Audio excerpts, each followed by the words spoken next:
भारत के सभी राज्यों की खबर SNS न्यूज चैनल पर, खबर जो आपको रखे सबसे आगे। नमस्कार, SNS TV मध्ये तुमच्या सर्वांचं स्वागत आहे। मी तुमच्यासोबत करुणा।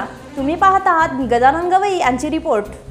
जगातल्या लोकशाही प्रधान देशामधल्या सर्वात मोठा देश असलेला भारत 18व्या लोकसभेतील निवडणूक होत आहे। या निवडणुकीत मतदानाची टक्केवारी वाढावी म्हणून याकरिता वाशिम जिल्ह्यात मतदार राजा जागा हो, लोकशाहीचा धागा हो या ब्रीदवाक्यांचा जयघोष करत मतदारांना मतदान करण्यासाठी जिल्हाधिकारी भुवनेश्वरी मॅडम यांच्या पुढाकाराने मानवी साखळी अभियान मंगळवारला राबवण्यात आले। या मानवी साखळी अभियानाला स्थानिक राणी लक्ष्मीबाई शाळा, भारतरत्न डॉक्टर बाबासाहेब आंबेडकर चौक येथून सुरुवात होऊन पाटणी चौक, रयतेचे राजे छत्रपती शिवाजी महाराज चौक, बाकलीवाल शाळेसमोरून पाटणी चौक मार्गे काढण्यात आली। या अभियानात जिल्हा प्रशासन, स्थानिक स्वराज्याचे संस्थेचे कर्मचारी, बाकलीवाल शाळेचे NCCचे विद्यार्थी यांचा सहभाग होता। हे अभियान जिल्हाधिकारी भुवनेश्वरी मॅडम, जिल्हा परिषद CEO वैभव वाघमारे यांच्या नेतृत्वात काढण्यात आले होते।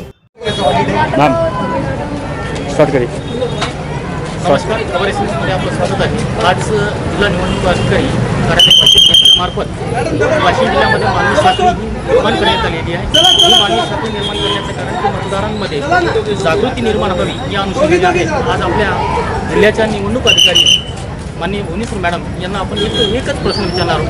मॅडम नमस्कार। मॅडम नमस्कार। खबर SNSमध्ये आपलं स्वागत आहे। मॅडम, स्वातंत्र्यप्राप्तीनंतर सुद्धा मतदार राजा जागा झाले नाही, यासाठी प्रशासनाला कार्यरत व्हावं लागलं। हे अपयश प्रशासनाचं म्हणायचं पाहिजे की सरकारचं म्हणायला पाहिजे की आणखी की लोकांचं म्हणायचं पाहिजे? आम्हाला आता एकच टार्गेट आहे, 26 एप्रिलला आम्हाला 75% वोटिंग किमान पाहिजे। याच्यासाठी आम्ही जनजागृती करत आहे। तर लोकांनी या बघून अजून पुढे येऊन त्याने त्यांचा हक्क त्याने बजवावे असं आम्ही आमच्या विनंती। खूप खूप धन्यवाद मॅडम आपल्यावर। नमस्कार। खबर SNS न्यूज चॅनल।